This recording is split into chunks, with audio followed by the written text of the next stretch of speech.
Assalamualaikum warahmatullahi wabarakatuh. Halo teman-teman, bagaimana kabarnya? Iya, semoga selalu dalam keadaan sehat ya. Oh iya, jangan lupa semangatnya terus ditambah. Oke, di sini kami dari kelompok 5 yang beranggotakan Maida Almaza, Nur Ainul Yakin, Robiatul Adawiyah, dan Suprihatin akan mempresentasikan materi mengenai perilaku hidup sehat dan bersih pada AUD yang diampu oleh Ibu dosen Yulisalis Hijriani, MPD.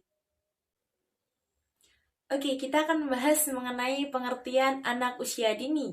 Seperti yang sudah kita ketahui bersama, bahwasanya anak usia dini disebut sebagai anak prasekolah.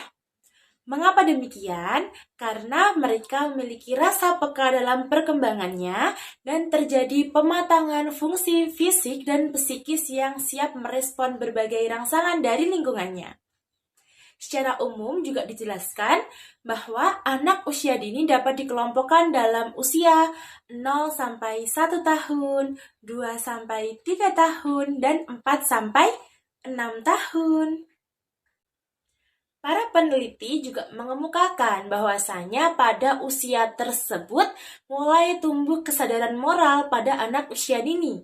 Latihan atau pembiasaan moral mulai diarahkan kepada aturan-aturan harian dalam lingkup keluarga.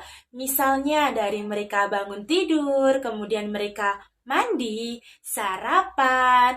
Setelah mereka sudah menginjak dalam dunia pendidikan, mereka secara spontan akan belajar yang diiringi dengan pembelajaran bersama kegiatan permainan, dapat diartikan sebagai belajar sambil bermain. Kemudian mereka akan beristirahat, pulang, makan siang, tidur, bermain, mandi, dilanjutkan makan malam. Kemudian mereka akan kembali istirahat atau dikatakan sebagai tidur.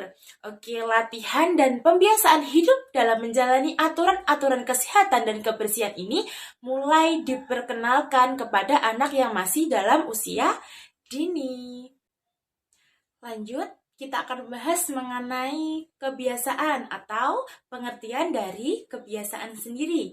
Kebiasaan adalah serangkaian perbuatan seseorang ataupun anak secara berulang-ulang atau dilakukan secara teratur untuk hal yang sama dan berlangsung tanpa proses berpikir lagi. Dengan kata lain, kebiasaan belajar merupakan perilaku seseorang yang ditujukan secara berulang tanpa berpikir lagi dalam kegiatan belajar yang mereka lakukan. Misalnya, dalam sebelum mereka belajar, mereka akan spontan dengan mengucapkan Bismillahirrahmanirrahim ataupun berdoa yang lainnya. Begitu juga sebaliknya, ketika mereka sudah melakukan kegiatan, mereka tentunya juga akan mengucapkan doa. Mungkin begitu penjelasan dari pengertian kebiasaan.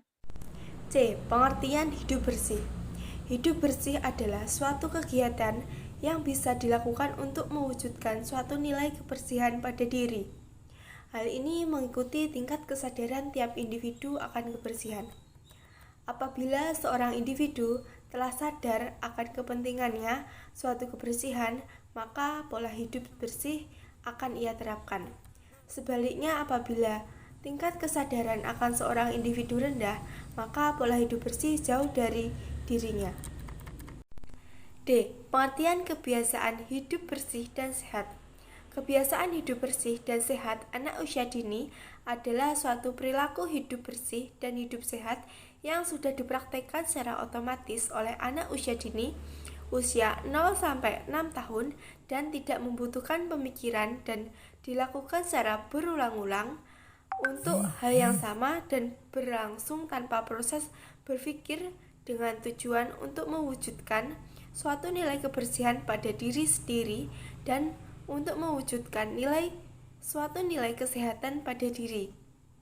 Baik, slide selanjutnya yakni tentang peran penting orang tua dalam pola hidup bersih dan sehat pada anak usia dini. Dukungan orang tua merupakan salah satu kunci kesuksesan dalam membantu membentuk pola hidup sehat pada anak. Orang tua perlu berperan aktif, tidak hanya dengan membimbing saja, tetapi juga harus memberikan contoh perilaku hidup sehat. Hal ini sejalan dengan World Health Organization atau WHO yang menyebutkan bahwa anak membentuk kebiasaannya dengan mengamati dan meniru orang lain, terutama orang tuanya. Berikut adalah contoh beberapa hal yang dapat dilakukan untuk memperkenalkan perilaku hidup bersih dan sehat kepada anak usia dini. Yang pertama yaitu mengonsumsi makanan dan minuman yang sehat. Yang kedua, aktif melakukan kegiatan fisik. Yang ketiga, menjaga kebersihan diri. Dan yang keempat yaitu mengajarkan konsep 3R, reduce, reuse, and recycle. Mungkin sekian presentasi dari kelompok kami. Ada kurang lebihnya kami mohon maaf. Wassalamualaikum warahmatullahi wabarakatuh.